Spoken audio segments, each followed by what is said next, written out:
بڑا عذاب ہے، بہت بڑی سزا ہے۔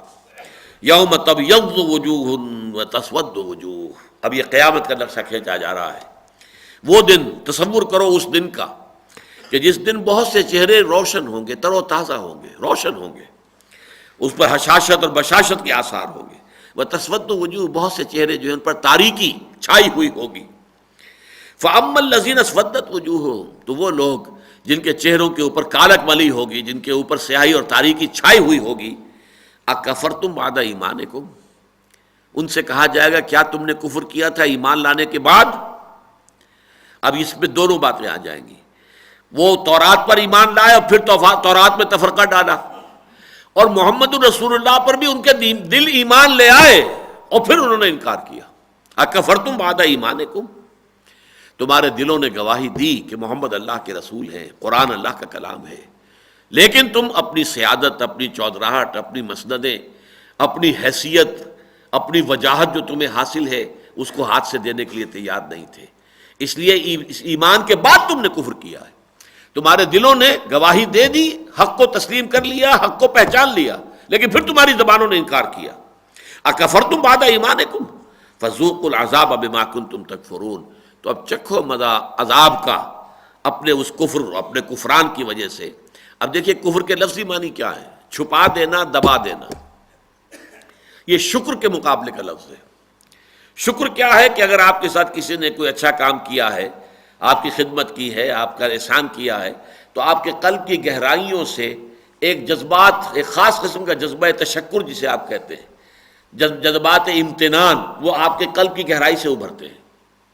کفر یہ ہے کہ آپ اس کو دبا دیں، ناشکری اور کفر یہ ہم مانی ہے، کہ بجائے اس کے کہ آپ ان جذبات کو سامنے لائیں، زبان پر لائیں اور اس کا جو محسن ہے اس کا شکریہ ادا کریں، آپ نے دبا دیا اس کو۔ اسی معنی میں جب دل نے گواہی دے دی کہ یہ حق ہے لیکن آپ نے دبا دیا اس دل کی گواہی کو، یہ کفر ہے۔ چھپا دیا قلب کی جو تمہاری گواہی تھی، تمہارے ضمیر نے جو گواہی دی تھی اسے دبا دیا، سپریس کر دیا۔ اس لیے قرآن مجید میں بہت سے مقامات پر یہ دو لفظ جوڑ کر آئے، الذین کفروا وکذبوا بآیاتنا۔ پہلا مرحلہ ہے چھپا دینا اور پھر تکذیب کرنا ہماری آیات کی۔ پہلے تو یہ کہ اس کی تصدیق جو اندر سے ابھر رہی تھی قلب کی گہرائیوں سے، اسے دبا دیا، سپریس کیا، اور پھر زبان نے تکذیب کی کہ نہیں نہیں نہیں نہیں، یہ تمہارا اپنا کلام ہے، یہ محمد کا اپنا کلام ہے، یہ اللہ کا کلام نہیں ہے۔ تو یہ تکذیب اور تکفیر جو ہے یہ گویا کہ دونوں چیزیں بالکل علیحدہ علیحدہ ہیں، یہ ایک پروسیس کے دو سٹیجز ہیں۔ الذین کفروا وکذبوا بآیاتنا، پہلے انہوں نے اپنی اندرونی شہادت کو دبایا، سپریس کیا، اور پھر ان کی زبانوں نے تکذیب کی، جھٹلایا ان آیات کو کہ جو اللہ تعالیٰ کی طرف سے نازل ہوئی۔ وَأَمَّا الَّذِينَ ابْيَضَّتْ وُجُوهُهُمْ، اور رہے وہ لوگ کہ جن کے چہرے روشن ہوں گے، تر و تازہ ہوں گے، ففی رحمت اللہ ہم فیہا خالدون، وہ اللہ کی رحمت میں ہوں گے۔ فراح و ریحان، جیسے سورہ واقعہ میں الفاظ آئے ہیں، فراح و ریحان و جنت نعیم، ہم فیہا خالدون، اور اس میں ہمیشہ ہمیش رہیں گے۔ تلک آیات اللہ نتلوہا علیک بالحق، یہ اللہ کی آیات ہیں جو ہم آپ کو پڑھ کر سنا رہے ہیں حق کے ساتھ۔ یہاں نتلو کا فاعل کون شمار ہوگا؟ تلک آیات اللہ نتلوہا، یہاں گویا کہ جبرائیل کہہ رہے ہیں اے محمد صلی اللہ علیہ وسلم یہ اللہ کی آیات ہیں جو ہم آپ کو پڑھ کر سنا رہے ہیں۔ درمیان میں لنک ہے، اللہ یصطفی من الملائکۃ رسلا ومن الناس، اللہ چن لیتا ہے فرشتوں میں سے بھی اپنے ایلچی اور انسانوں میں سے بھی۔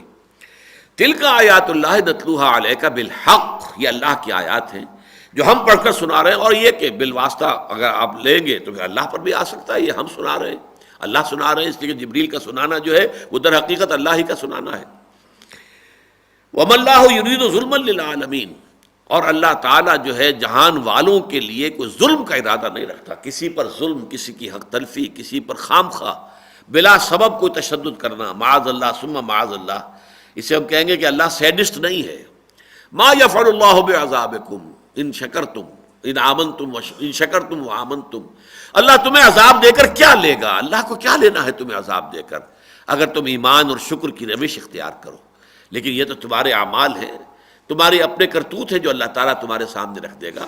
اللہ تعالیٰ تو رؤوف ہے، ودود ہے، غفور ہے، وہ تو در حقیقت بہت بخشنے والا ہے، لیکن یہ ہے کہ تمہارے اعمال ہیں وہ تمہارے سامنے رکھ دیے جائیں گے۔ وَمَا اللَّهُ يُرِيدُ ظُلْمًا لِّلْعَالَمِينَ، اور اللہ تعالیٰ ہرگز نہیں چاہتا تمام جہان والوں کے لیے کوئی بھی ظلم۔ یہاں یہ نقطہ نوٹ کر لیجئے، یہ امام حمید الدین فراہی رحمۃ اللہ علیہ نے جو اسالیب قرآن پر کتاب لکھی ہے کہ قرآن مجید میں کہیں کہیں جو ظرف ہے اس کو جمع کر دیتے ہیں مظروف کی جمع کے لیے۔ عالم، عالمین، عالم میں بسنے والے سب لوگ، تمام جہان والے، ایک ہے تمام جہانوں کے لیے اللہ تعالیٰ کوئی ظلم نہیں چاہتا، ترجمہ یہ بھی ہو سکتا ہے وَمَا اللَّهُ يُرِيدُ ظُلْمًا لِّلْعَالَمِينَ، اللہ تعالیٰ تمام جہانوں کے لیے کوئی ظلم کرنے کا ارادہ نہیں رکھتا۔ لیکن ایک شکل یہ ہے کہ یہ عالم ظرف ہے، مظروف اس میں ہے اقوام، انسانی، انسانوں میں سے کسی پر بھی اللہ تعالیٰ ظلم کا ارادہ نہیں رکھتا، کسے باشد۔ وَلِلَّهِ مَا فِي السَّمَاوَاتِ وَمَا فِي الْأَرْضِ، اور یقیناً اللہ ہی کی ہے، اللہ ہی کی ملکیت ہے ہر وہ شے جو آسمانوں میں ہے اور ہر وہ شے جو زمین میں ہے۔ ملکیت تامہ، ملکیت مطلقہ صرف اللہ کی ہے۔ وَإِلَى اللَّهِ تُرْجَعُ الْأُمُورُ، اور بالآخر تمام معاملات اللہ ہی کی طرف لوٹا دیے جائیں گے۔ یہ رکوع تو مکمل ہوا، لیکن اگلی آیت جو ہے چونکہ اگلے رکوع کی پہلی آیت کو اس کے ساتھ جڑ رہی ہے، یہ گویا کہ اعلان ہے۔ یہ تو پہلے کہہ دیا گیا، یہ اس کا جو ترتیب ہے اس کو یوں سمجھیے کہ اے مسلمانوں تمہارے افراد پختہ ہونے چاہیے، تقویٰ دل میں ہو، عمل میں اللہ کی فرما برداری ہو، اور دونوں حد کمال کو پہنچے ہوئے ہوں۔ تقویٰ جتنا کہ تقویٰ کا حق ہے، اور کوئی لمحہ بھی تمہارا جو ہے وہ نافرمانی میں بسر نہ ہو۔ پہلے تو ایسے افراد تیار کرو، پھر قرآن مجید کے سیمنٹ سبسٹنس سے ان کو جوڑ کر ہم خیال، ہم مسلک، ہم مقصد بنا دو، تاکہ وہ بنیان مرصوص ایک فصیل بن جائے۔ یہ جمعیت جو وجود میں آئی اس کو تین کام کرنے ہیں: دعوت الی الخیر، دعوت الی القرآن، امر بالمعروف، نہی عن المنکر۔ نہی عن المنکر کے تینوں جو مختلف درجے ہیں، تو یہ گویا کہ ایک ہدف دیا جا رہا ہے، تم سے ایک ایسی جماعت وجود میں آ جانی چاہیے۔ یہ من بیانیہ کہہ رہا ہوں۔ اب یہ کہا جا رہا تم ہو گئے ہو، اب تمہیں سرٹیفائی کیا جا رہا ہے، کنتم خیر امۃ اخرجت للناس، اے مسلمانوں اب تم واقعتاً بن چکے ہو وہ بہترین امت۔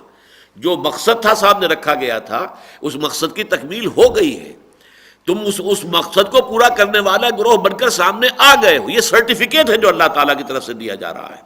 کنتم خیر امۃ اخرجت للناس، اب تم ہو گئے ہو، اب تم نے شکل اختیار کر لی ہے، اب تم کوالیفائڈ ہو کہ تمہارے لیے یہ بات ہم کہہ رہے ہیں کہ تمہیں دنیا والوں کے لیے ہم نے برپا کیا ہے۔ تمہارا کام ہے تأمرون بالمعروف وتنہون عن المنکر وتؤمنون باللہ، نیکی کا حکم دو، بدی سے روکو، اور اللہ پر ایمان پختہ رکھو۔ اللہ پر ایمان پختہ ہوگا تبھی اس راہ کی مشکلات تمہارے لیے آسان ہوگی، تبھی تم اپنا سب کچھ اس کی راہ میں خرچ کر دینے کے لیے اور اپنی تمام صلاحیتیں اور اوقات اور اپنے تمام وسائل و ذرائع اس کے لیے وقف کرنے کے لیے تیار ہو جاؤ گے۔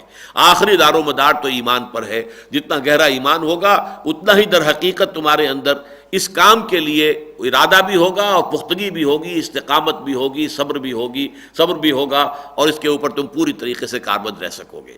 اللہم ربنا اجعلنا منہم، اللہم ربنا اجعلنا منہم، اللہم ربنا اجعلنا منہم، آمین یا رب العالمین۔